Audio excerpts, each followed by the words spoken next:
moderno suženjstvo. To se bo komu morda zdelo kot že dolgo ukinjen suženjski sistem. Ne samo, da tako izgleda, ampak današnja družba to je.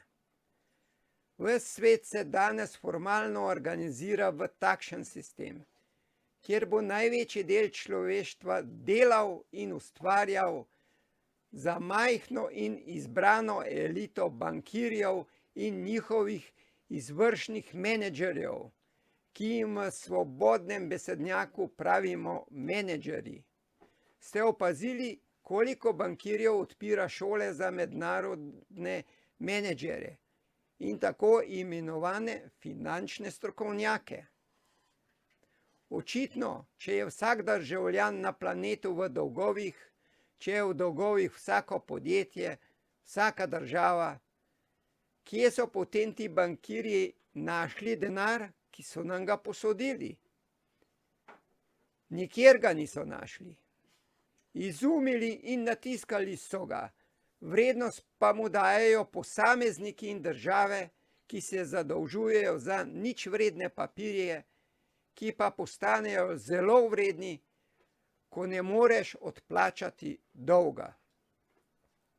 Dovolite mi, da nadzorujem tok denarja v državi in vseeno mi je, kdo sprejema zakone, je dejal Emschelmeyer Rothschild, ustanovitelj dinastije, ki že 3 stoletja nadzoruje gospodarstvo Velike Britanije in njenih kolonij, največje od tega so Združene države Amerike. Že leta 1913 je ameriški kongresnik Charles Lindbergh preroško posvaril predsednika Woodrowa Wilsona in kongres na nujno odločitev, da zasebni banki Fed dajo pravico do ustvarjanja denarja.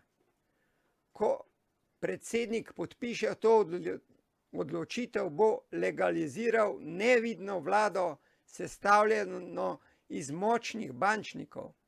Zaman niso ga poslušali. Tudi Thomas Jefferson je spoznal nevarnost za Ameriko. Verjamem, da so zasebne banke bolj nevarne za našo svobodo kot najmočnejše vojske. Vzdignile so že denarno aristokracijo, ki izniči moč vlade. To moč je treba bankirjem odvzeti in jo vrniti ljudem. Govoril je Zaman. Kdor nadzoruje količino denarja v katerikoli državi, je absolutni gospodar industrije in gospodarstva. Ko bomo spoznali, da celoten sistem tako ali drugače zelo enostavno nadzoruje nekaj močnih ljudi na vrhu, ne boste opozorjeni, kako nastanejo obdobja inflacije in depresije, je dejal ameriški predsednik James Garfield. Le nekaj tednov po tej izjavi je bil 12. julija 1818 umorjen.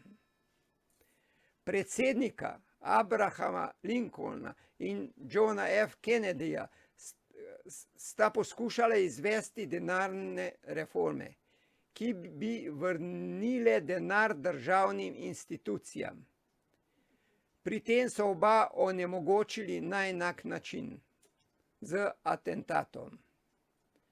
Njuni nasledniki so napovedane reforme takoj prekinili. Tudi genialni izumitelj Thomas Edison je opozoril na odvisnost države od bankirjev in to izrazil s čisto logiko. Če lahko naša država izda dolarsko obveznosti, lahko izda tudi dolarski bankovec. Elementi, zaradi katerih je obveznica dobra, naredijo menico dobro. Nesmiselno je, da lahko naša država izda 30 milijonov obveznic, ne pa 30 milijonov v denarju. Oba sta dolžna plačati, a eden polni zelence, drugi pa pomaga ljudem. Zaman.